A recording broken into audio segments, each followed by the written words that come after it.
سڵاوتان لێبێت بینەرانی خۆشەویستی تەلەڤیزیۆنی کۆمەڵە. خۆشحاڵین لەوەی کە جارێکی تر بە بەرنامەی ئاسۆی بەرابەریەوە هاتوینەتەوە خزمەتان. ئازیزان لە بەرنامەی هەفتەی ئاسۆی بەرابەریدا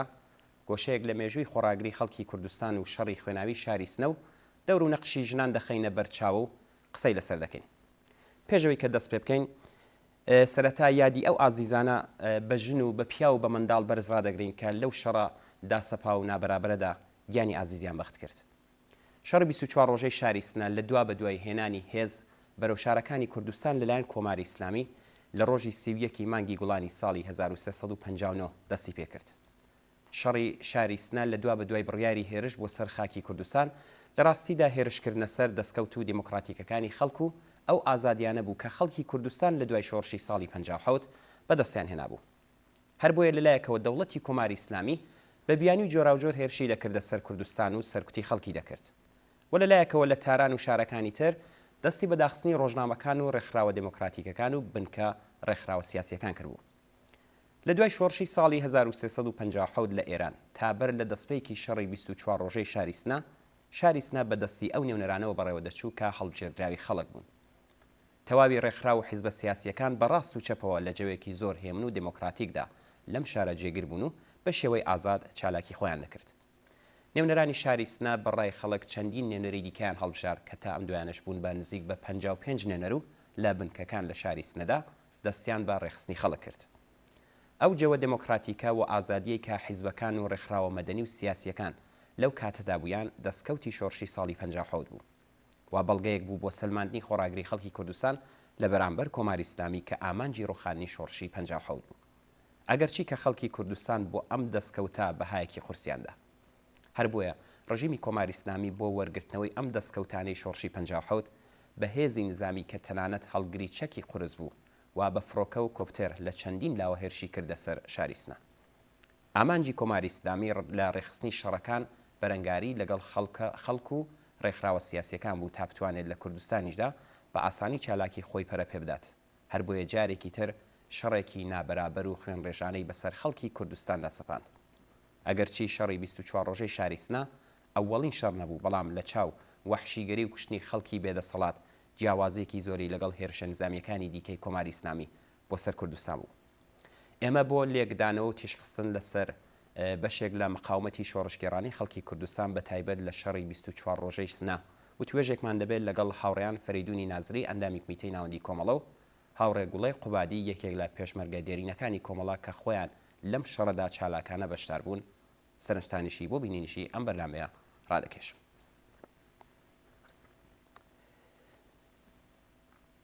سەرەتا بە خێراتنتان پێ دەڵم هاوڕێیان فەریدون نازری ئەندامی کمیتەی ناوەندی کۆمەڵا و هاوڕێ گوڵەی قوبادی، زۆر سپاس بۆی کە بەشداری ئەم بەرنامەیەش بوون. زۆر سپاس بۆ سپاس بۆ ئێوە و مەمنون کە ئەم دەرفەتانە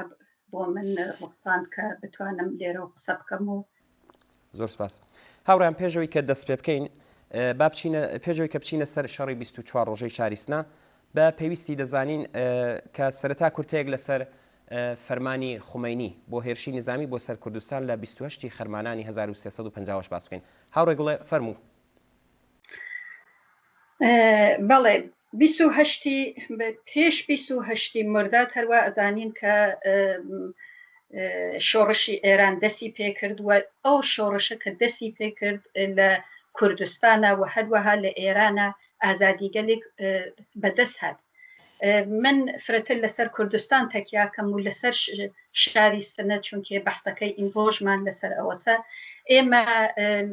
لە شاری سنە ڕێکخراوەکانی دموکراتیکی جۆر بە جۆر دەستی بەکار کرد، سازمانەکان کە پێشووتر نەهێنی بوون خۆیانیان علەنی کردە و نەشریە و ڕۆزنامە و کۆبوونەوە و ئەمانەی فرێک لە ناو شارە ڕێک خریا و ئەمانە یانێ مەجموعەیەک بەبوونی ئەم جەوە کە دیکتاتۆریش شانەما و ئازادیک لە کوردستانە دروست بوو بەبوونی ئەم جەوە ئەم مەجموعە دەستیان بە فعالیت کرد لە ناو ئەمانیشە ڕێکخراوی ژنانیش کە ئەو وەختە شەورای ژنانی ناوبوو دەستی بە فعالیت کرد و مەجموعەی ئەم جوانانەی ئەم دەورەکە خۆیانیان ڕێک خست و ئەلبەتە بەشێکی بەنەهێنی و دوجار بە عەلەنی بوونە و ئەمانە جەوێکیان لە ناو ئەم شارە دروست کرد کە حاکمیەتی ئەم شاریانە بەدەسەوگرت و بەلەوە یانێ پێشەوە کە خۆمەینی بێتەوە لە جەرەیانی تەظاهراتەکانە شەوراگەلێ لە ناو شارە دروست بوو بۆ ئەوەکە وەختی حکوومەت زەعیف بوو ئەم شەوراگە لە حاکمیەت شاریان بەنەوعی بەدەسەوە بوو لە دوای ئینقلاب بوو یعنی لە دوای هاتنەوەی خۆمەینیش ئەمانە هیچ تا هەر بەرپا بوو بەڵام چونکێ تەشکیلاتەکان بە عەلەنی دەستیان بەکار کردووە ئەوان فعالتر بوون ئەم شەوراگەلە تۆزێ کەمتر فعالیەتیانە کرد بەڵام هیچ تا هەر بۆ ڕێکخستنی مردم بۆ تەظاهراتەکان یا بۆ کۆبوونەوە گەلێک کە لە سەتح شارەکە بەرپا ئەبوو ئەم شەوراگەلە ئەم یعنی وەکو کۆمیتەی مەحەلات دەتوانین ناوی بنین ئەمانە هیچ تا هەر فعالیەتیان بەم شێوە بوو منتەها ئەم وەزعیەتە یعنی ئەم ئازادیە کە لە ناو ئەم شارە دروست بوو ئەمە قابل قبول نەبوو بۆ جمهوری ئیسلامی جمهوری ئیسلامی وردە کە خۆمەینی هاتەوە جمهوری ئیسلامی جێپای خۆی محکەمەوە کردە و ئەمە بووە یعنی هیچ نوع ئەفکار و هیچ نوع کەسانێ تر کە بەغەیری ئەشێ بێژی جەماعەت و دار و دەسەی خۆی کە ئیدۆلۆژی ئیسلامیان قبول بوو هیچ نوع تەفەکوری تری قبول ناکرد و هەر ئەمە بلەخەرە ئەم مردمە تازۆ دووە تا ئیسە هاتوون و ئەمەیانە قبول نەبوو لەبەرەوە ئەم نوع نەتەفەکوری ئیسلامی جمهوری ئیسلامیان قبول بوو نە ئەوە کە سەلبی ئازادیەکانیان قبول بوو لە نەتیجە ئەم خەڵکە دائم مقاومەتیان نەکرد لە بەرابەر جمهوری ئیسلامیەوە لە کوردستانە بە شێوەگەل جۆرواجۆر لە تەک دەوڵەتان مزاکرەیانە کرد بە شێوەگەل جۆرواجۆر تەظاهراتیانە کرد قەت نامەگەل جۆرواجۆر ئەدریا و حتا تەرحی 26 مادەی خودمختاری دریا کە ئێمە وەکو خەڵکی کورد داوای چاکەین و چەمان لەم دەوڵەتە گەرەکە ئەمانە لە قەتنامەگەل جۆرواجۆرە 26 مادەی نۆمادەی بە شێوەگەر جۆرواجۆر بە دەوڵەت ڕاگەیاندرا بەڵام دەوڵەت لە بەرابەر ئەوەکە مەشای ئەمەیە قبول کردای بلەخەرە خەڵکی خوێنیاندا بوو تا ئەو حکوومەتە تا ئەم حەدە هاتووە خەڵکی خوێنیان دابوو تا ئەم ئازادیگە لە بەدەست هاتوو دەوڵەت جمهوری ئیسلامی بە هیچ شێوەی نە ئازادیەکەی قبول بوو و فقط ئازادی ئیسلامی و لە ژێر ئوسوڵی شەرعی ئیسلامە هیچ شتێکتری قبول نەبوو و ئەمە بۆ مردم قابل قبول نەبوو لەبەرەوە خەریک بوو ئەم خەڵکی ئەگەڕانە و بۆ ساڵهایەکی پێشووتر و حتا یەک قەڕنەی بردە دواوە و ئەمە بۆ مردم قابل قبول نەبوو و بەتایبەت بۆ جوانانی ئەو دەورە ئینسانگەلێکی شۆڕشکێر بوون ئینسانگەلێکی تەحسیلکەردە بوون ئاگا بوون بە حقوقی خۆیان بە حقوقی مردم و ئەمانە گشتی فورمولە بوو و لە تووە و جەرەیان ئەو یعنی لە ڕۆژێک کە ئینقلاب کردیا ساڵ 57 تا 28 مرداد مەجموعەی کۆبوونەوە بۆ مردم کریا مردم ئاگاهە و ئەبوونە ڕۆژ بە ڕۆژ بە حقوق خۆیان حتا مەسەڵەن لە شار سناکە فەرزکە کەسێک وەک من کوردی کەم ێزانی کوردی منازانی کلاسهایەکی کوردی دروست بوو ئێمەمانان جوانانی ئەو دەورە تەلاشمانە کرد فێر بین کە حەق و حقوقی ئێمە چەز چ بە ژن و پیاگمانە و چه ئێمە وەک ژنان چ وەک خەڵکی کورد و بزانین ئێمە ئەشێ چما فێکمان بێ لە ناو جمهوری ئیسلامیە یعنی مەجموعەی ئەمانە خەریک بوو ئاگاهیەدا بەمردم لە نەتیجە دەوڵەت نەیەتوانی بەڕەحەت ئەفکاری خۆی و ئەفکاری دواکەوتووی ئیسلامی خۆی بەسەر خەڵکا داسەپێنی زۆر باشە هاوڕێک وڵە دێنەوە بۆلات با بچینە لای هاوڕێ فەریدونیش دەگەڕێنەوە بۆ لاشت هاوڕێ فەریدون ئێوەش کورتێک لەسەر ئەم فەرمانی خوێنی بۆ سەر هێرشی نظامی بۆ سەر کوردستان باسقی بم پێش هەموو شتێ پێ بزانین جمهوری ئیسلامی لەسەر وەلایەت فەقیدا بزراوە وەلایەت فەقیش ئەگەر شا لە قانون ئەساسیان وتی سێبەری خوددایە ئەمە مەسەن جانشینی خوددایە لە ئیسلامی چە ئازادی مطلق نییە یعنی مطلقا نییە وەلی فەقی هەرچێکی بوتای دەبوو هەموو کەسێ ڕعایەتی بکە تێ ئەو ئازادیگە لە شاری سنا ئەو وەختە بۆخشە لە کولی کورتانە لە شارەکان تریچە لە تورکمەن سەحرا لە کوردستانە لە شۆنگەل جۆر بە جۆر ڕایسێ مە قسەی کورتانەکەین و شاری سنا من مەحدودیەکەمە بۆ نێتوانێت هیچ جۆرە ئازادی تەحمل بکە ئاسڵەن هیچ جۆرێ خومینی لە پاڵدەستی چیا کەس نێتوانێت بێژێ ئەرێ و نەرێ هەرچی کێوە دەبوو ئەمەڵی کریای وەلی فەقی بووی تر وەلی فەقی بنیان بڕێ ئەو وەختە هیچ کە نەیەزانی چییە لەمە دووە معلوم بوو یەک دیکتاتۆرە کە لە تارێخە حتا پێم وانە هیتلەر ڕوا بووی لە تارێخاک ئەو گشتە قودرەتە کە بە وەلی فەقی دراوە پێم وانە لە تارێخە هیچ دیکتاتۆری بوویەتی بەنابەرین زدی ئازادی بوو و ئێمە نە تەنها ئازادیمان نەبوو لە کورتانە هێزێکی سۆسیالیستات و داوای لابردنی هینیە کرد مالکیت خصوصی زەوینگەل داگیر کرا زۆرێک مردمی زەحمەتکەش ئەسڵەن ئەهەمیەتیان نەدا مالکیت خصوصی زەوینەکانیان داگیر کردین ساحە و سروەت و ساحە و سامان و ئەوانە و ماڵیان بخۆیان کردەوە و پشتیبانی یان بوو لە شەوراکانە تەنها بەحسی ئازادی عادی نەبوو بەحسی سوسیالیزمیش بوو یانێ لە کورتانە خومینی وەک نوێنەری بورژوازی ئێران و وەک نوێنەری بازاڕیەکان بە تایبەت و وەک کەسێکە دەبوو توا حقوقێکە بەئیسلاح بورژوازی فارس بووگیە لەسەر مردمی کورتان هەمووی حیا کاتەوە حمڵەیان کرد چیان کرد حمڵەیان کرد پێشمەرەکان چوونە دەرەوە دوای ماوەیەکەوە بوو هاتنەوە شاریان گرتە دەستەوە شاریان ئێدارە کرد دەورەی پێشوو ئێمە بنکەمان نەبوو فقط شۆرا بوو لە دەورەی دوومە بنکەش یانێ لە پاڵشۆرا بنکەش دروست بوو یانێ بازووی مسلح لە شارە کە هەم کاریش بعضێک لە وەزیفەکان شۆرای ئەنجامەدا هەم لەژێر ئەکسەریەتی بنکەکان لەژێر ڕابەری کۆمەڵا بوو شاید مەسەڵەن بێژم دانێک شریک بوویەتی یا دوان دموکرات بوویەتی بە ئاخەکەی گشتی لەژێر ڕەهبەری کۆمەڵا بوو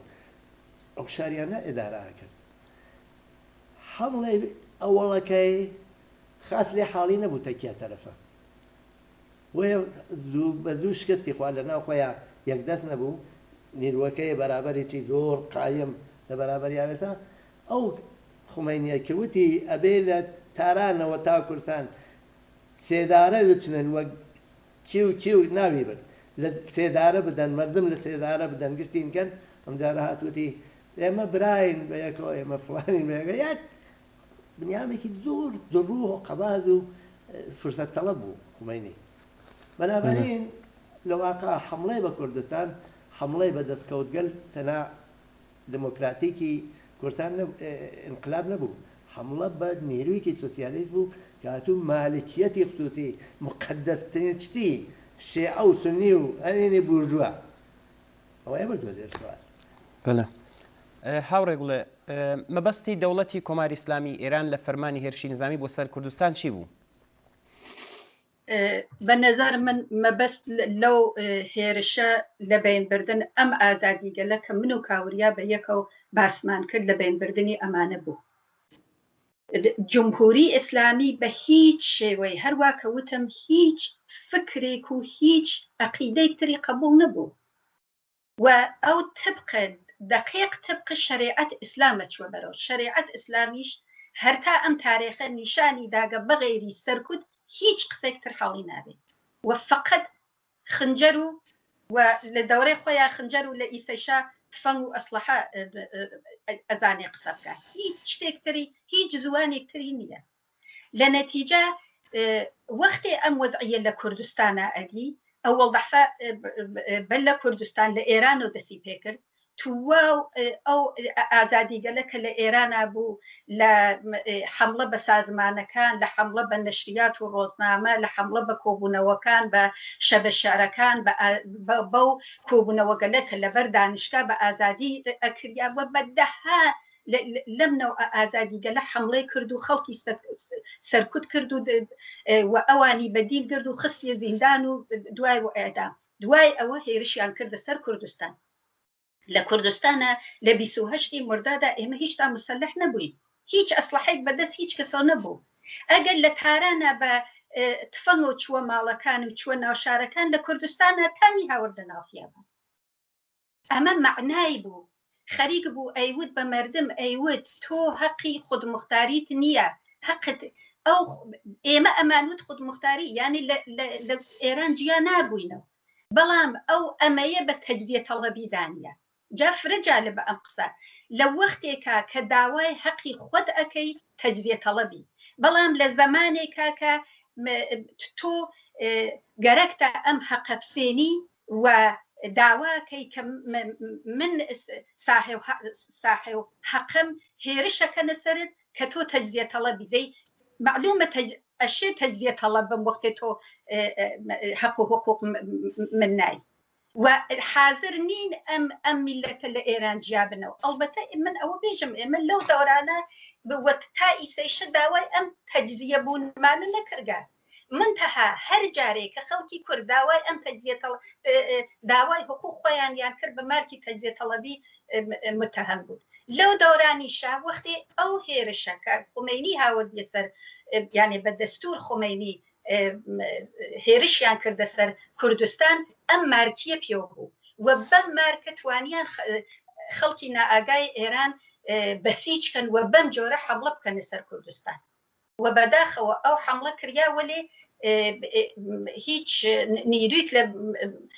یعنی لەو وەختا بەرنامە نەبوو کە لە بەرابەر حکوومەت جمهوریە ئیسلامیە و ئێمە بە ئەسلحە و یا بە نیروی پێشمەرگەمان هیچتا نەبوو بەوە بێسین منتەها ئەو حملە کە کریا بەداخەوە لە کوردستانە خەڵکی فرەیان گرت و دوای ئەوە لە ناو ئەو خەڵکە دیارە بە تێکۆشانی فعالیەتی انقلابیونی ناو شار تعدادێک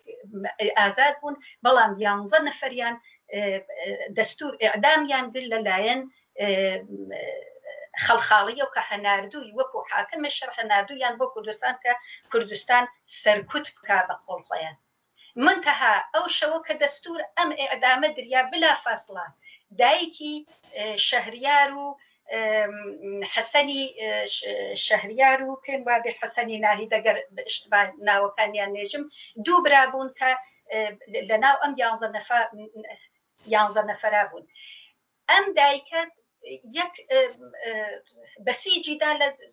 سەد شارە هاواری کرد لە مردم کوڕەکانمان خەریکن ئەدامەکەن بێن با تەحەسن بکەین و خەڵکی فرە چوونە مزگەوت جامعە ژنەکان بە تایبەت چوونە مزگەوت جامعە دانیشتن بەڵام بەداخەوە ڕۆژی بعدی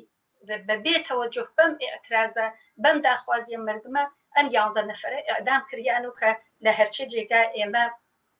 عکسەکەی ئەبینین و بوو بە جەنایەتێکی تاریخی و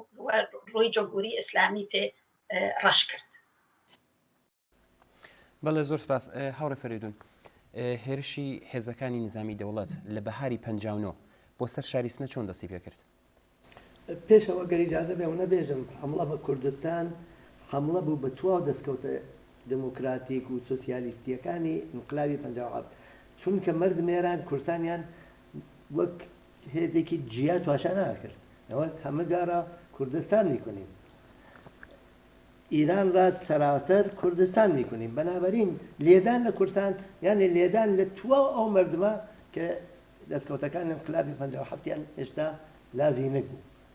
ئەوە نقطەیەکی زۆر مهمە لەهینە چون دەستی پێکرد ئەم ڕژیمە دەدیدا هەروە گوتم ئۆپۆرتونیتیەلێکی درۆ زن و ئەوانە لە ڕاستیان نابوون کە خومەینی بەردەستەترینیانە ئەمانە ئەوەڵ سێمان هاتن شکستیان خوارد ئەو نییە پاشەکشیان کرد ئەوە شار کەفتە دەست پێشمەرگە ئیدارەی شار کەفتە دەست مردم لە نەورۆزی 58 حمڵەیەکی تونیان لە پادگانە بە خومپارە و تۆپ و ئەوانە دەست پێ کرد بۆ شاریتنە جەماعەتێکی حاکم لەو دەورە کە لە شۆڕای انقلابا بوون وەک تاڵەخانی شتە هاتن و قبولیان کرد کە مردمی شاریتنە بە وەسیلەی شەورای شاریتنە ئێدارە بێ ئەوەڵین شتە لە تارێخە و ئەو شەورا چەندێک قودرەتی کرد چەندێک نەگەری تە بەحسم نییە مهمەوەتە ئەویان قبول کرد و بێژگە لەو شەورا کە شەورای ئەسری شار بوو قبول کرابوو شۆراکان مردم بنکەکان شاریان وەک دەسەرگوڵێ دارا کرد لە چارەکان ترەوە مێمانە هاتە گەڕیانم لە ئەولا بەنابەرین هەر لەو لەحزە و کە پاشەکشێ کرد و خومینی وتی ئێمە بەرادەرین و فڵان خەریک بوون خۆیان ئامادا کرد بۆ حمڵە و ئێمەمانەدانی و ئەمان زانیش دەقیقەن لە بەهارە حمڵەمان پێکەن و لە 28 فەروەردینە هاتن لە شارگەل جۆر بە جۆرە تەڵعاتێکی کۆمەڵە بوو کە لە هەمەدانەوە تێن لە قەزوێنەوە تێن لە زەنجانەوە تێن چ گوروگەلێتێن چ نیروگەلێ ئاگادار بوو کۆمەڵە گشتی ئەو وەختە شار بە تەواوی بەدەست خەڵکێک خۆ ناتوانین بینگە شاری سنە انقلابی بوون بەڵام شار بەدەستی ئەو بەشە لە جەماعەتە بوو کە انقلابی بوون و ئەوانە هێژمۆنیان بوو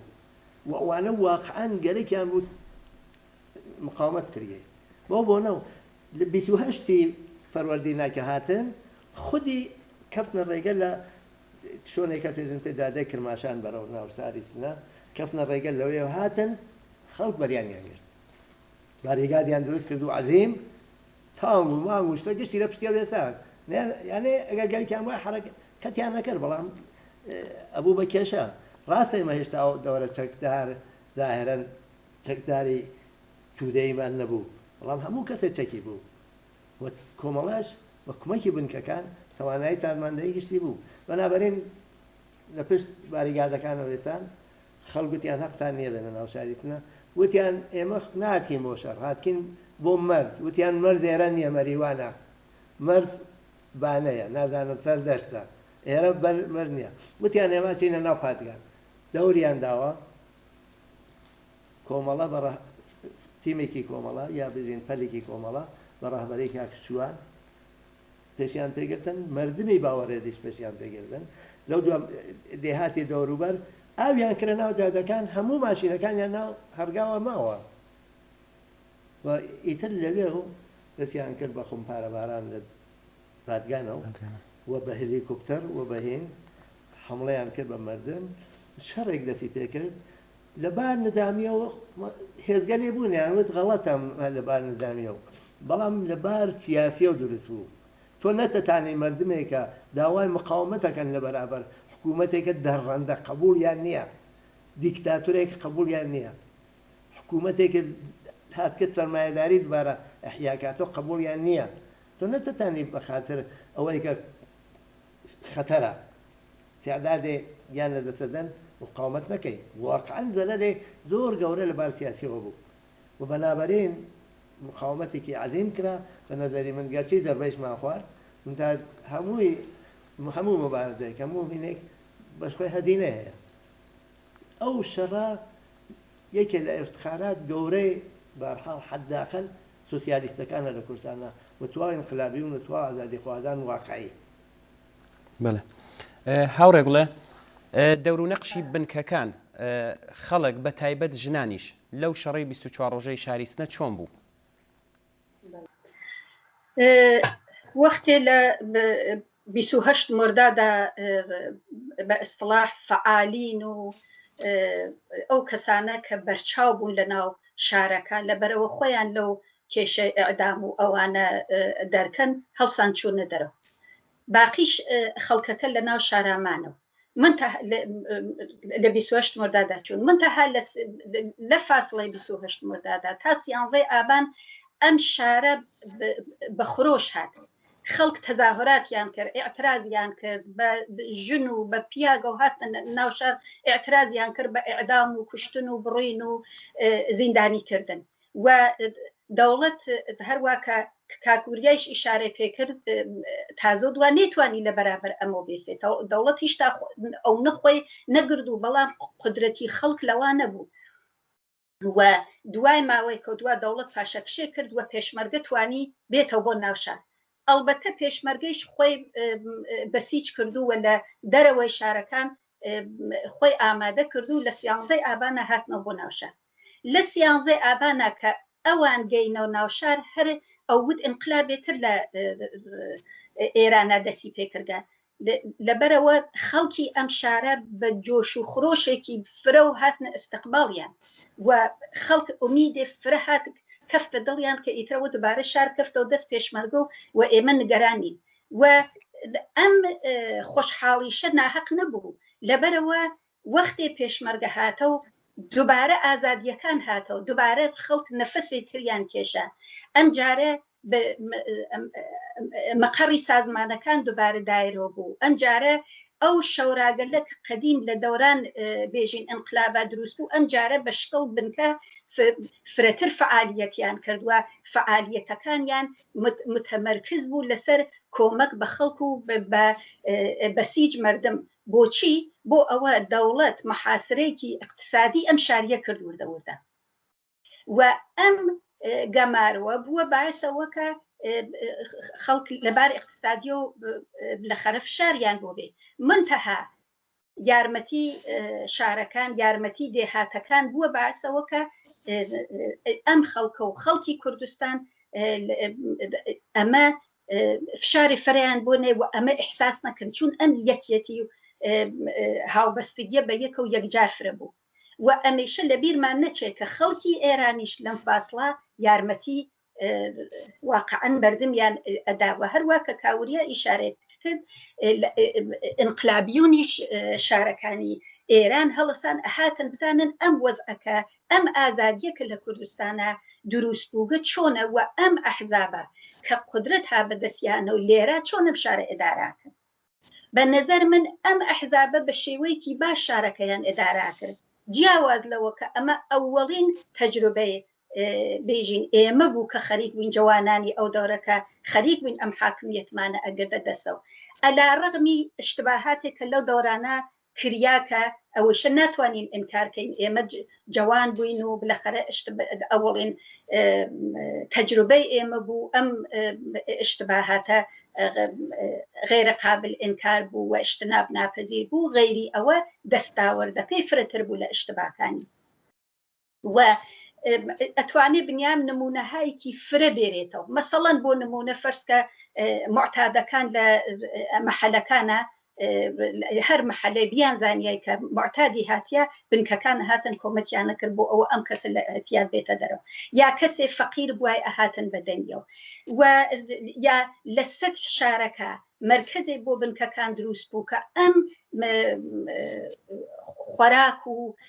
چگەلێکە مردم احتیاجیان بوو یا ئەهات لە شارەکان و لێناکۆ ئەبوو و لە ناو محەلەتا بەتەور مساوی بەو معناکە ماڵە فەقیرەکان کە ئیمکاناتیان نەبوو بە ئەوان فرەترە دەریا ئەو ماڵەکە احتیاجێکی نەبوو خۆی ئەهاتێوت من احتیاجم نیە من جارێ مەسەڵەن خار و بارم هەست لە ماڵە بەم جۆرە و نمونەهایەکی دەها نمونێ بەم جۆرە ئەتوانم بێژم لە سەتح ئەم شارە ئەم بنکەگەرە ئەیان بردەبەرەوە یەکێ لە چتە مهمەکان ئەم بنکە ئەوە بوو کە هاتن وتیان ئێمە خۆمان مسلحەکەین بۆچی بۆ ئەوە ئەیانزانی ڕۆژێ جمهوری ئیسلامی بلەخەرەتێت بە ئێمە حملاکە بۆ جمهوری ئیسلامی تحمل ئەم وەزع ئازادیە نییە کە ئەم خەڵکە خۆیان ئەم حکوومەتە بەدەستیانەوە دەی مادام کە یعنی بوو بەوە کە ممکنە ڕۆژێ بەم شارە حملە بکردی لە نەتیجە ئەوڵەن لە بنکەکانە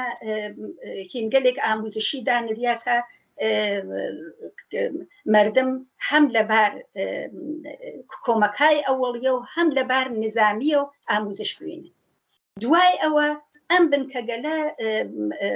هاتن داوایان کرد لە سازمانەکان و وتیان ئێمە گەرەکمانە ئێمە مسەلحکەن هەر حزبێ جوا خۆی داوە ئەو حزبەکان وتیان بە شەرتی ئێوە مسەلحەکەین کە گشتان بن بۆ یعنی سیاسەتی ئێمە بۆ نەڕێگەوە ئێمە سیاسەتی ئێمە بۆ نەڕێگە و هەوادار ئێمە بن بەڵام کۆمەڵە ئەم جواریە نەداوە وتی ئێمە تا ئەو جێگە کە ئیمکانمان بێت لەباری ئەسلحە و کۆمەکتان نەکەین بەڵام ئەمە بزانن کە ئێمە ئیمکاناتی فرەمان نییە و ئەتوانین بە هەر بنکەیت یەک یا دوو ئەسلحە زیاتر ناتوانین بێت ئەم تەسمیمە دروستەی کۆمەڵە بووە هۆی ئەوە کە ئەوڵەن هیچ تعسبێکی لەناو ئەوانە نەهێشتەوە حتمما ئەشێ هەواداری کۆمەڵە بن ئەمە یەک دووەم ئەوە ئەوەی ترە ئەم هەواداری و خۆشەویستی خستە دڵ ئەوان کە ئێمە لە جێگەیەکی ئازادا زیندگەکەین ئەگەر مەسەڵەن ئەفکاری کۆمەڵیشمان قبول نەبێ قەیناکە ئێمە ئەتوانین مسلحانە مەسەڵەن فەرزکە ئەسلحەمان بە یا ئازادانە ئەقاید خۆمان بەیانکەین یاچە منزور مۆسە ئەم تەسمیمە دروستەی کۆمەڵە بووە بەعیسەوە کە ئەوان ئەو نێترە هەواداری بۆ هەوادار کۆمەڵە بن و ئەمە بوو کە یانێ بەغیری سیاستگەلێک کە کۆمەڵە لەو شارە بووی کە من تکراری ناکەم و کاکوریا بە درستی ئیشارەی پێکرد منتەها ئەمەیشە بوو کە کۆمەڵە احترامی بۆ ئەواندا ئەنیا و ئەمە بووە باعثەوە کە لە ڕۆژ کۆمەڵە هەمیشە قسەی ئاخری ئەکرد ئێمە ئەگەر نزیکە و بین بە شەڕەکە ئەوە بوو کە ئەوەڵ دەحفە لەبان باشکا و تیرە نازیگەلێک ئەکریا بە ناوشار یا دەوڵەت کارگەلێکی ئەکرد لە ناوشارە بۆ ئەوە نیشان با کە ئەم حاکمیەتە کە ها بەدەست پێشمەرگە و ئەم حاکمیەتە حاکمیەتێکی دروست نییە و قدرت خۆی حەساوە و مەسەڵەن وەکەوە کە دز و چەتەی هەنار بۆ ناوشار بۆ ئەوە خەڵک عەزیەتکەن یا چەندین دەحفە بۆمگەلێکی هەنار بۆ مەقەڕەکان بۆ ئەوە ئینفجاراتی یا تەرۆرگەرێ بکردی کە بەخۆشی و ئەمانیانە گشتی زانی لەبەرەوە ئەم پێشمەرگەگەلە ئەم سازمانگەرە لە ناو خەڵکان نفوسیان بوو بەڕەحەت ئەم خەوەراتە ئەهات بۆ پێشمەرگۆ بۆ ئەم سازمانگەلەوە ئەس جملە کۆمەڵش منزور مەوەسە بۆ جۆرە گەرەکی بوو ئەخلال لە ناو ئەم شارە دروستکان لە لایەکترە و لە بان باشکە و کە ئەو وەختە لە مەرکەز شارە بووە سپای پاسداران لێنە بوو لێنە و تیرە نازیان نەکردە ناو شار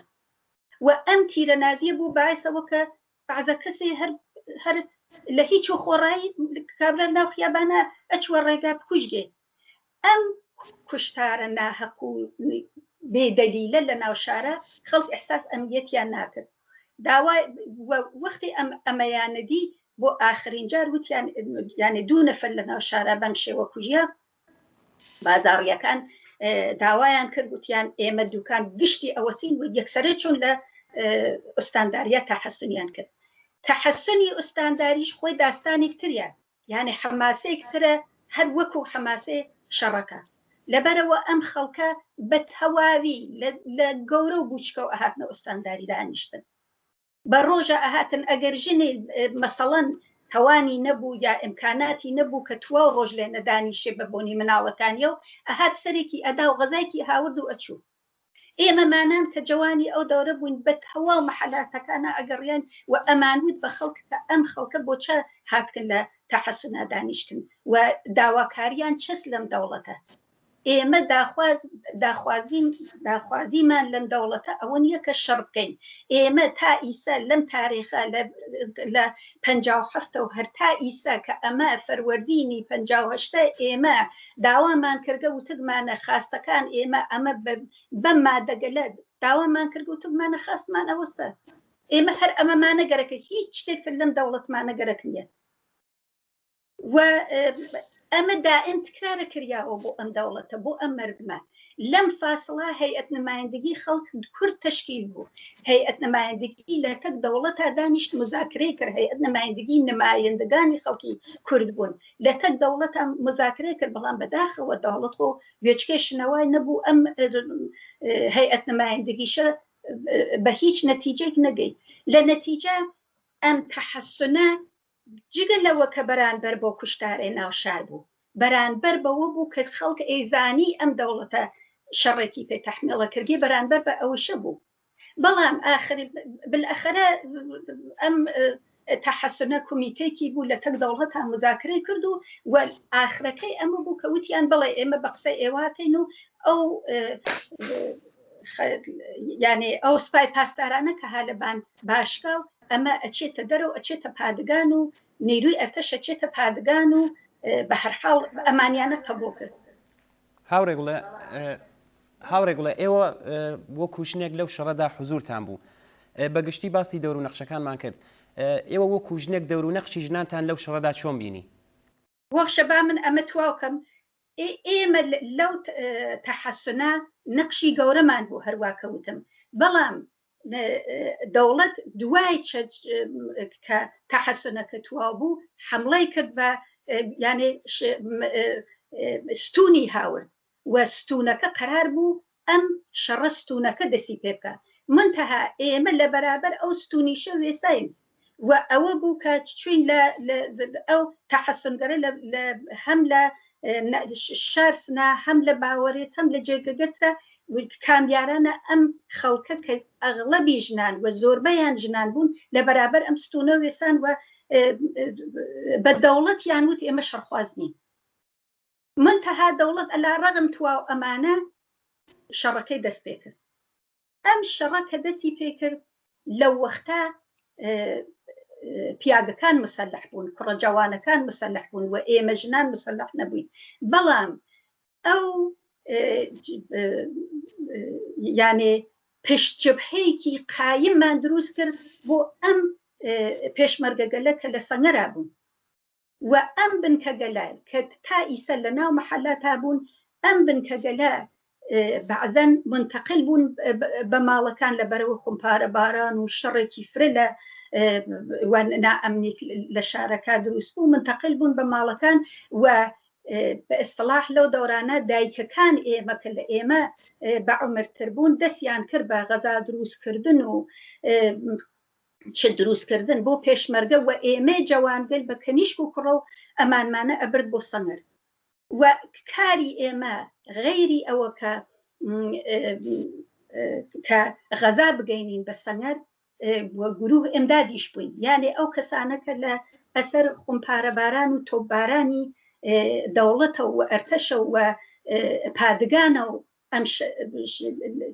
زەخمی ئەبوون یا لە بینەچوون ئێمە گروهی ئەمداد ئەوانمان ئەگەیانە بیمارستان یا بیمارستانی ژێرزەوینەکان کە لە مەحەلاتا دروست بوو و ئەو ئێمە تا ئەنازێکیش لە دەورەی ئازادیەکە فێر ئەوە بووین کە چۆن مەسەڵەن پانسمان بکەین چۆن دەرزی بۆشنین چۆن کۆمەک زەخمیەکان بکەین تا ئێنە بە خۆمان کریای ئەم کارمان ناکرد لێنەکە ئیتر نەمانتوانیای نەجاتمان بدای ئێمە ئەوانمان منتەقلە کرد بە بیمارستان لە نەتیجە ئەم پشتجبهە قایمە کە تەزمینێکی گەورە بوو بۆ ئەو پێشمەرگەگەلە و تەزمینێکی گەورە بوو بۆ ئەوە ئەم حەماسەی مقاومەتە خولیقی لە شارسنا بە نەزەر من ئەم توودەی مەردمە بوون ئەم نیروە عەزیمەی ژن و پیاگە بوون کە لە پشت ئەم شەڕە بوون و ئەمە توانی ئەو حەماسە بخولقێنێ ئەوە کە بعدێ کەس ئەیانوت ئەم شەڕە ناحەقە یا ئەم شەڕە نازانم دروست نییە ئەری وایە شەڕ نەخۆشە نەحەقە نەدروستە ئێمەش لەگەڵیای بەڵام کە دوژمن هاتە سەرت و ئەو جەنایەتە کە ئەو بەرپای کرد و ئەو ئازادی گەلە کە خەریک بوو لە دەست ئەم خەڵکە بسێنێتەوە ئەمە هۆی ئەو شەڕە بوو خەڵک تازە و دووە نەیان نەهێشت و گەرەکیان نەبوو دەستکەوتەکانیان کە تا ئەم وەختە و ئەم لەحزە بە خوێن بەدەسات و انقلاب بە خوێن کریا انقلاب بە ڕفراندۆم و بە ئاڵوگۆڕی سادە نەبوو انقلاب خوێنیدا ئەم جوانگەلە خوێنیاندا دانەدانەی ئەو ئازادیگەلە بەدەستهات و ئەمانە بە خوێن بەدەسات و لە نەتیجە ئەم خەڵکە ئەم جوانە حاضر نەبوو ئەم دەستکەوت خۆیە لە دەستبا ئەم مقاومەتە بر لەبان پای ئەمە بوو دایک و باوکەکان ئێمە ئەیانزانی ئەو ماوە کورتە کە پێشمەرگە لە ناو شارا بوو چەند نەفەسی ڕەحەتیان کێشە چەندێ ئازاد بوون چەندێ ڕەحەت بوون حاضر نەبوون ئەم ئازادیە لە دەست بن لە نەتیجە ئەگەر ئەم شەڕە فقط کار سازمانی بووای یا بە قەڵ کەسانێ فقط کار کۆمەڵە بووای و کۆمەڵە شەڕخواز بووە فقط یەک هەفتە تو لێ کێشە 3 ڕۆژ تو لێ کێشە لەوە زیاتر نەیەتوانی شەڕێ ئەتوانێت یەکمان توول کێشێ کە تودەی خەڵک لە پشتیەوە بن و ئەم شەڕە ئەمە بوو یانێ حەماسەکەی لێرە بوو کە تودەی ئەم خەڵکە لە پشت ئەم شەڕە بوون و ئەو کارە گەورەیانە خڵقان زۆر باش هاوڕێ گوڵە دێنەوە بۆلات با بچین بۆ لای هاوڕە فەریدون کۆمەڵە و هێزە چەکدارەکانی ئۆپۆزیسیۆن لەو شەڕەدا چ دەورێکیان بینی من ئەو قسانە هاوڕێ گوڵی کردی لە مۆرە جنانە گشتی درستە لەوە زیاترە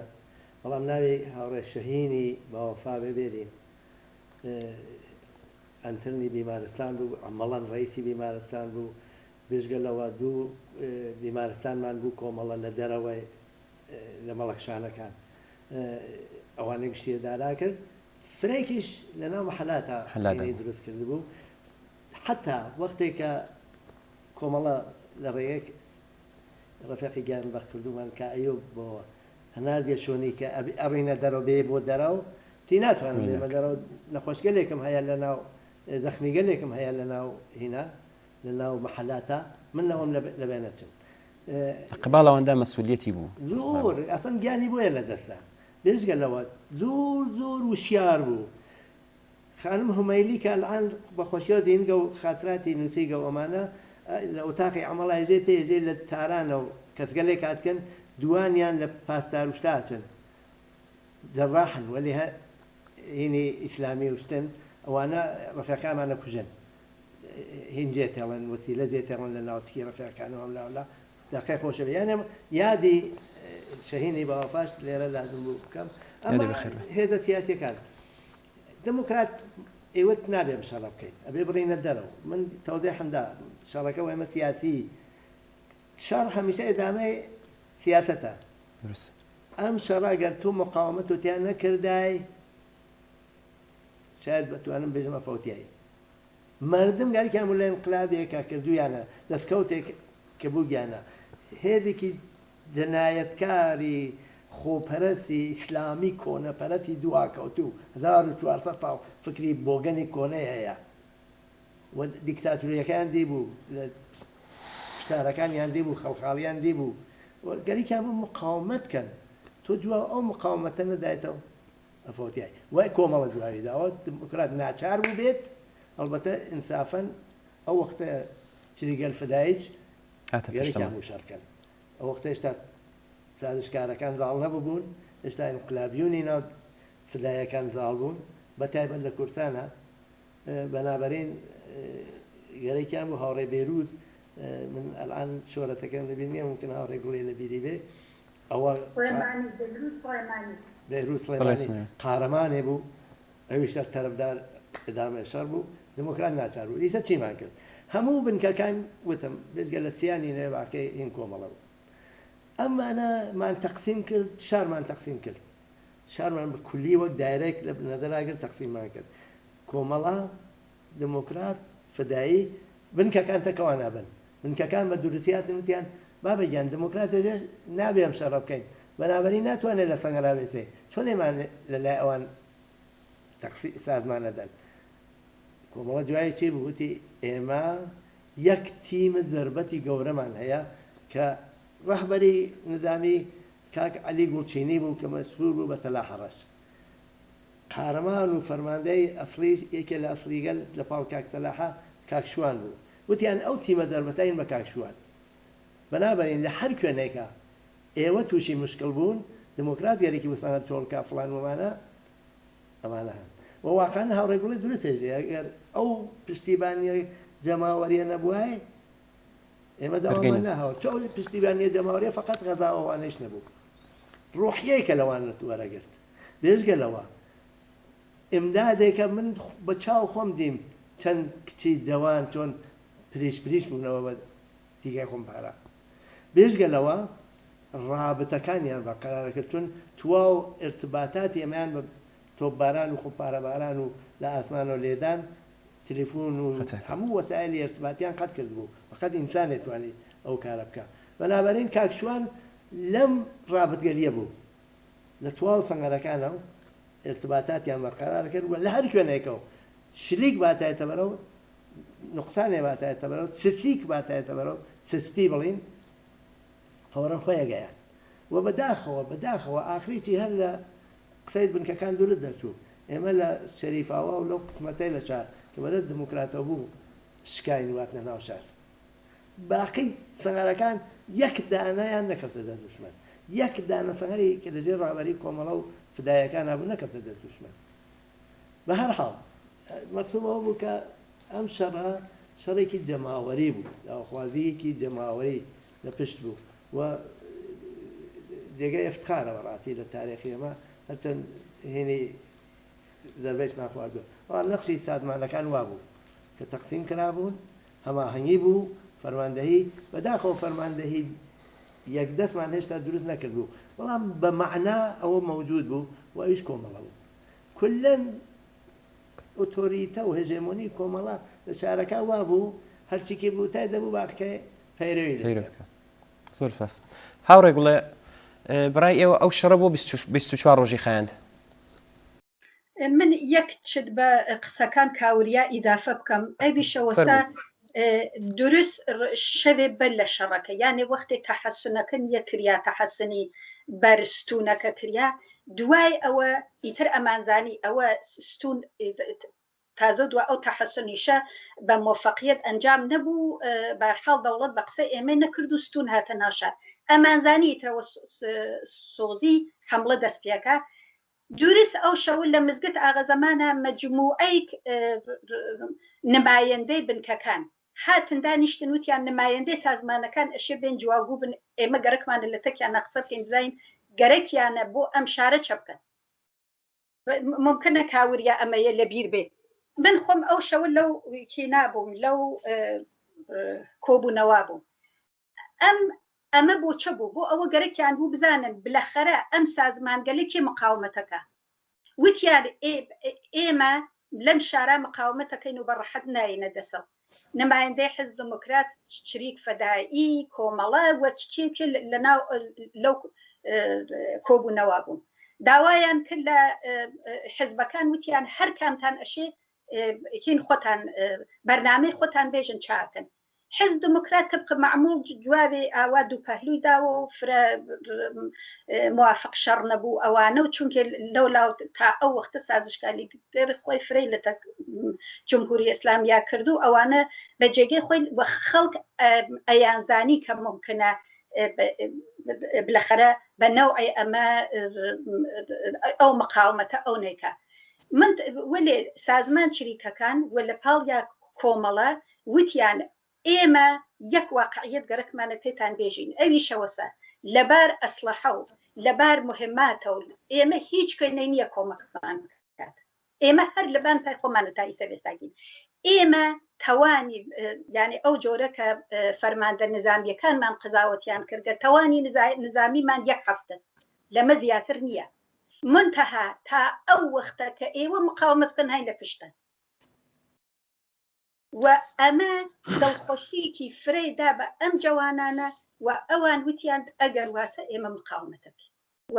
مقاومەتەکە بە هەرحاڵ ئەوە بوو کە باسمان کرد بەڵام بگەڕمۆ سەر پرسیارەکەتان پرسیارەکەتەوە بوو کە ئەم شەڕە بۆ خشە دەورێتر پرسیارەکە بوو بۆ 24 ڕۆژی خایاند بۆ 24 ڕۆژی خایان هەر بەو دەلیلەکە لە ئەوڵۆ باسم کرد بەو دەلیلە کە ئەم خەڵکە حاضر نەبوون ئەم ئازادیگە لە بەڕەحەت بەنەدەستەوە بەو دەلیلە کە ئەیانزانی جمهوری ئیسلامی بێتەوە ناو ئەم شارە غەیری زیندان و کوشتن و ئەعدام هیچ شتێک نەسیب ئەم خەڵکە نابێت پس باشترە ئەم خەڵکە بە مقاومەت خۆیان نەیەکی گەورە بێژن بە جمهوری ئیسلامی و بۆیە ئەمەیانە کرد یانێ ئەم مقاومەتە حەماسیە بۆ ئەوە بوو بێژن بە جمهوری ئیسلامی ئێمە ئێوەمان گەرەک نییە و خەریکن بە زۆر وارد ئەم شاراون گەرچە تا ئەو وەختە بە هزار شێوە وتویان گەرچە لە تەحەسونەکانە ئەمانیانە چەندین دەحفەت کرارەوە کرد لە دنیا وەختێ ژن و مناڵ ئەچێتە بەر لە جێگەی کاپەرچەمی چەرمگ نیشانەی ئەوەسە ئێمە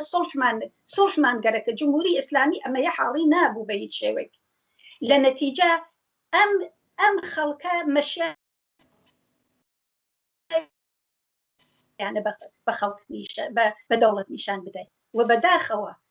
شتەی فرەماندا دەخمی فرە دریا بەڵێ لە هەر شەڕێکا و لە هەر مقاومەتێکا لە هەر بەرخۆدانێکا شەڕ ئەوێ خەڵکە کوژدێ بەداخەوە حتا کوشتنی یەک نەفەریش هەر زەرەرە و جێگەی تەئەسوفە منتەها بەداخەوە وایە ئێمە هەر وەخت لە ئێرانە و لە کوردستانە مقاومەتەکەی وش گەرەکمانە ئازادی بەدەستێری نەشێ خوێندن و ئەمەیشە جزو ئەوە بوو و ئەم شەڕە بۆیە 24 ڕۆژ تولی کێشە منتەها ئەم شەڕەی لە تەک جمهوری ئیسلامیە تەنیا بۆ 24 ڕۆژە تواو نەبوو دیارە ئێمە 24 ڕۆژ لە ناو شاری سنا مقاومەتمان کرد بەڵام دوجار هاتیینە دەرەوە هەرتا ئیسا ئەو مقاومەتە چ خەڵک ئدامەیان دا چ پێشمەرگە و لە گشتی مهمتر وەختی ئێمە هاتیینە دەرەوە ئەم شەڕە بەم شێوە ئدامە دریا کە حتا ژنانیش ئەسلحەیان گردە دەسەوە تا ئەو وەختە ژن ئەسلحەی بەدەسەوە نەبوو فقط پشتجبهە بوو منتەها ئەم جمهوری ئیسلامیە و ئەم زوڵم و دیکتاتۆریە کە جمهوری ئیسلامی لە کورسانە بەرپای کرد بووە باعثەوە کە ئێمە ژنانیش ئەسلحەمان هەڵگرت دیارە دلیلێکی ئەوە بوو بەڵام دلیلێکیشی ئەوە بوو کە ژنانی ڕەوشنبیر و ئاگاه لەو بەر لە ئینقلاب و لە جەرەیان ئینقلابە هاتوونە مەیان و هیچ زوڵم و زۆرێکیان حاضر نەبوو قبول بەڵێ زۆر سپاس هاوڕێ فەریدون بەڕای ئێوە ئەزمونونەکان و خاڵە لاوازەکانی ئەم شەڕە چی بوون؟ پێشەوە یەکێ لەو ئەوانە بوو کە باسم کرد مقاومەت نەکەی وەختێک کە خەڵگەرێکیانە مقاومەتکەیان تۆ ئیتر جێگەت نابێناوە ئێمە لە تاریخا خوێندومانە بە تەجروبەیش هەر لەم کورتان عێراقا بە چاودێمان ئەبێ جووا و نیازی مقاومەتی خەڵک بیتەوە ئەگەرچی هەزینای بۆ ئەدەی یازانی هەزینەی بۆ ئەدەی ئەوە یەکە دووەم ئێمە مازای جمهوری ئیسلامی زۆر زۆر وەحشی و دیکتاتۆرێکی عەجیب و ئەمانەیە بەڵام بە تۆر مشەخص نەمانزانین چۆن کارەکە من نمونەتامە بێرەوە خەڵک لە بەڕاهنمودەکان ئێمە و عەقڵ و شعوری خۆشیان تەبعا لە جێرزەمینەکان نابوون مناڵ لەو جێرزەمینە نێتاین دەوام بێرێ لە پادگانە و خومپارە بارانی چۆنگەلیکیان نەکرد لەو دوای متەوەقفیان نەکرد بۆ سەعاتێ هەموو مناڵەکان هاتنە دەرەوە هەموو گەورەکان ناچار بوون بۆ حفاظەتی مناڵەکان بێنە دەرەوە مقاومەت ناکرا لە بەرابەرەوە مناڵانە ئێمەش تەجروبەمان نەبوو زەمینەیەکیان بۆ خۆشکەین یا ئامادەگی فکرێک بین بە دایک و باوکان حتا بە زۆر بووە لە یەک دەحەق خومپارە بارانێکی خەتیان دەست پێ کرد ئەمە نەوعی کوشتارە کە ئێمە تەجروبەیەمان نەبوو دووەم لە ئۆستانداریەوە لە بان باشکاوە لە تەلەڤیزیۆنەوە تەکتیرە نازگەلێکی دقیق بە دووربینەوە بوون لە شۆنگەلێکا مردم ناچارە بوون بۆ هاتوچووکردن لیانیان نەدا چی هاتوچوو بکەیت بۆ ئەوە مەسەڵەن نان و غەزا تەوا بوو گەوڕی لە هاوسا بچێنی یا لە دوکانێک بچێنی یا زەخمیک بۆی تۆمانە فرە ڕەحەتەمانتانەی لە ژێرەوە کاناڵ لێ بدەین نەوە تەجروبەمان نەبوو لەو ئاخرە لێ ئەو کارمان نەکرد ئاخرگەل شەڕەکە مەسەڵەن ئەمانە دەستکەوتگەلێکە کە لە شەڕی شاریە زۆر زۆر بەکارتێ بەڵام یەک شتیشمان لەبیر نەچێ مەسئلەی کورتان مەسئلەیەکی خاوەرمیانەیە مەسئلەی تورکیەیە مەسئلەی عێراقە مەسئلەی سووریەیە هەریسە لە ڕۆژاوا یان لە کورتانی سووریا و شماڵی سووریا ئەو دەستکەوتگەلە هەست بووە بە جەهانی بەنابەرین مقاومەتی ئێمە مقاومەتێکی جەهانیش بووە یانێ مردمی کورتان ئیسە بە باشتر لە هەموو وەختی ئەزانن بەشێکن لە تاریخ و وەضعیەتی سیاسی خاوەرمیانە بە نەزەر من لاوازەکانمانەوە بوو کە ئەو هەموو کوشتارمانە ئەتانی واقعان زۆر کەم بکەینەوە ئەمان مەسەڵەن هلیکۆپتەر یا B-52 بوەخشە فانتۆمگەل ئەهاتن ئەمانتانی لەو گەلا هیچ حضورێ پێیان نەکەین لە نظر مەیانەوە خۆت شاریتەوە خۆ مەجبوری تەقە بکەیت کە بۆ بدانێت توای لەکوێن و تەقۆ لێ بکە یا ئەو مناڵگەلە یا ئەو ڕێگەگەلتە یا دارو ئێمە ئەرتەش ئەو شەڕە بەدەست ئەرتەشە بوو سپایشتا نەبوو بۆ نێرووە ئەرتەچیش زۆر نەخشەمەند کارەکە ئەبێ بدانین ئەمانە بەشێ لە ئەرتەشکەل جەهانن ئەمریکا ئەمانیان تەربیەت کردبوو زانین چیان کرد بە تەدریج دەو شاریاندا بەڵام نقطەیەکیان دێتە بۆ پاشەکشەمان حتا ئێمە لەو نقطە پاشەکشەیە بە باشی استفادەمان نەکرد یعنی مەفهومەکە شناختەوە ببێ لە دوچمن شناختەوە بێ لە دوچمن شناختی جوغرافیایی بێ توای لەکوێتە ئێوە لەکوێ نەوێتەوە و پشتیبانی خەڵک کلێڵیە بەنەزەر من ئێمە هێشتا ئەوانمانە بە تەجروبە و بەهین بەدەستێ ئێنا لە ئەین حاڵا کۆمەڵە ئەساسەن خەڵکی بوو بەڵام ئەم دەرکە سازمان یافتە لە خەڵک بە تەدریج بەدەسات گەرچی هەر ناو خەڵکا بوویت و مقاومەتی خەڵک و تەک مقاومەتی خەڵک هاتوویتە بەرەوە ئەمانە ئەوەی کە 24 ڕۆژ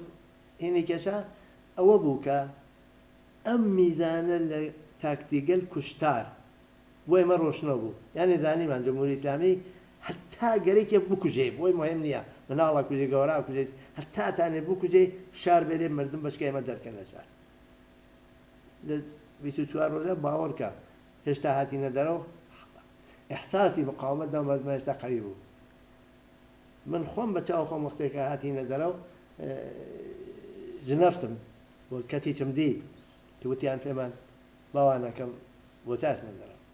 نەیان بڕۆن ئەم بۆ چاچنە دەرەوە ئەو مقاومەتە یعنی تەشخیصی کۆمەڵە بازم کۆمەڵە تەوان تعیینی کرد لە چێ بڕینە دەرەوە تەشخیصی کۆمەڵەوە بوو تر لەمە زیاتر کە و پێشتریش وتومان بە خەڵک تومان هەروەک هاوڕێک گوڵی وتی تومان ئێمە دەورەیەکی معەنەتانین مقاومەتکەین من دقیق لەبیرم نایە هەفتەمان وتوێ بەڵام دیارە هاوڕێک گوڵی خۆی لە کۆبوونەوەکا بووە بەڵام ئەمانزانی دەورەیەکەوە ئەم دەورە چەندێکە تەجروبەی عەمەڵی دیاری کرد زۆر سپاس هاوڕێک گوڵێ من پرسیارێکم نییە ئەگە خۆتان نوکتەیەک ئەگە نوکتەیەکەی بە قسەکان زیادکەن فەرموون بەڵێ من شتێک بە قسەکەی کاوریا ئیزافە بکەم ئەوی شەوسە ئەو شتگەلە کە کاوریا ئێژێ حتمما دروستە و لەبار نظامی و تەحلیلیەکە من ئەو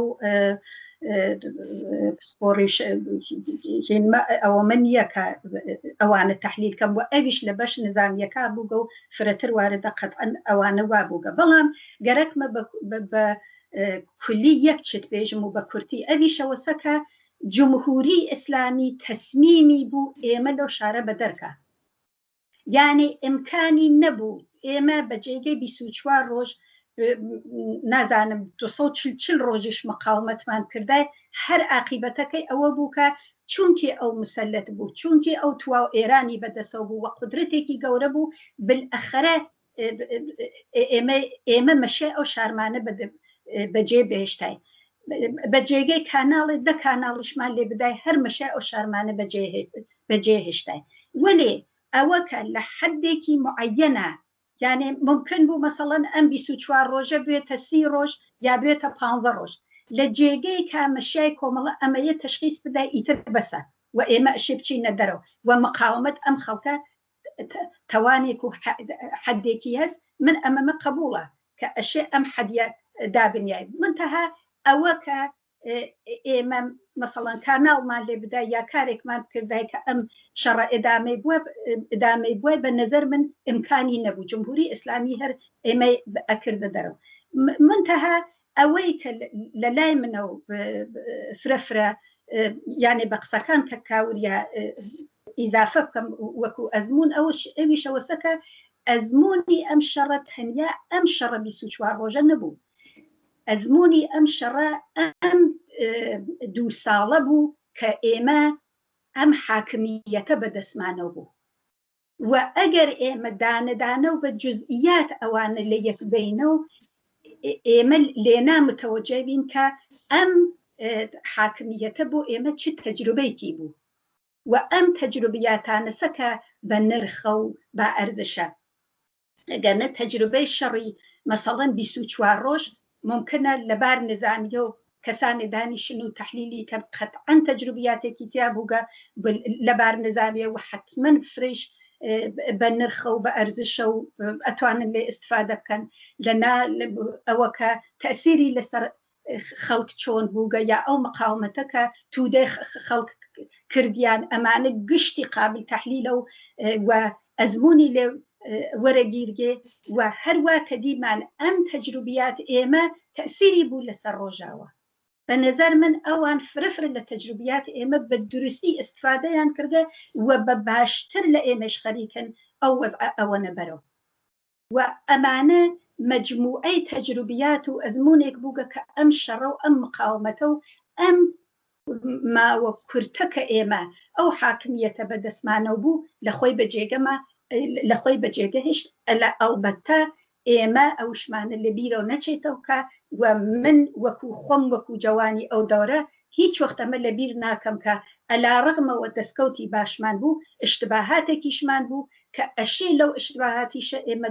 دەرس وەرگین و ئەوەیشە یعنی ئەمانە گشتی بە یەکەوە ئەم دەرسانە بە ئێمە بۆ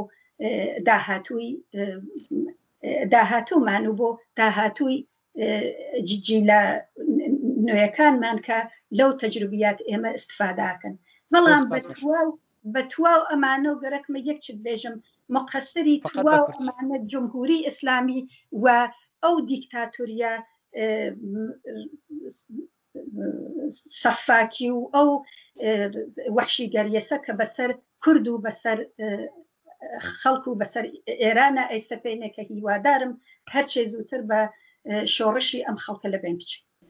زۆر سپاس هاوڕێ فەریدونی ئەو جێگە لاخردا نوکتەیەک من هەر ئەو نەبێژم واقعاً بە جێگەت هاوڕێ دڵێ ئیشارەیەکا بە تەجروبەی بنکەکان و شەوراکان و حاکمیەت و ئەوانە من ئەوم لەبیر نەبوو ئەوە دروستە ئەبێ ئەوە بەردەستە بێ و کراوە لەسەر بە ئەندازێک تا حدودێ لەسەر بنکەکان لەسەر شەوراکان دەستکەوتەکانیان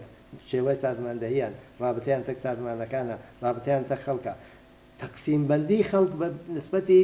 ثروەت بە نسبەتی سڵامەت کەسێکە نەخۆشە چۆن پێگەی پیا چەندێک کەسێکە ساڵمەندە چۆن بگەی پیا شتەوانە بە نەزەر من جێگای خۆیەتی ئەو کاناڵیسە من بۆیە ئیشارەم پێکرد کە کەمتر تەڵەفاتمانەدا گەرەکەم نییە بەوە شەڕ توولانی بوایەتەوە هەرۆنە. زۆر سپاس هاوڕێک لە زۆر سپاس بۆ ئامادەبوونیشت لەم بەرنامەیە. ممنون سپاس بۆ ئێوەش بۆ زەحمەتەکەتان و بۆ ئەم دەرفەتە.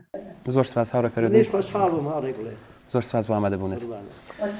بەڵێ بینەرانی ئازیز ئەوەی کە لە بەرنامەم هەفتەی ئاسۆی بەرابەریدا پێشکەشتان کرا قسە و باسێک بوو لە گۆشەیەک لە خۆراگری خەڵکی کوردستان و شەڕی 24 ڕۆژەی شاری سنە و دەور و نەخشی ژنان لەو شەڕەدا بە میوانداری هاوڕێ فەریدون نازری ئەندامی کومیتەی ناوەندی کۆمەڵە و هاوڕێ گوڵای قوبادی یەکێک لە پێشمەرگە دێرینەکانی کۆمەڵە.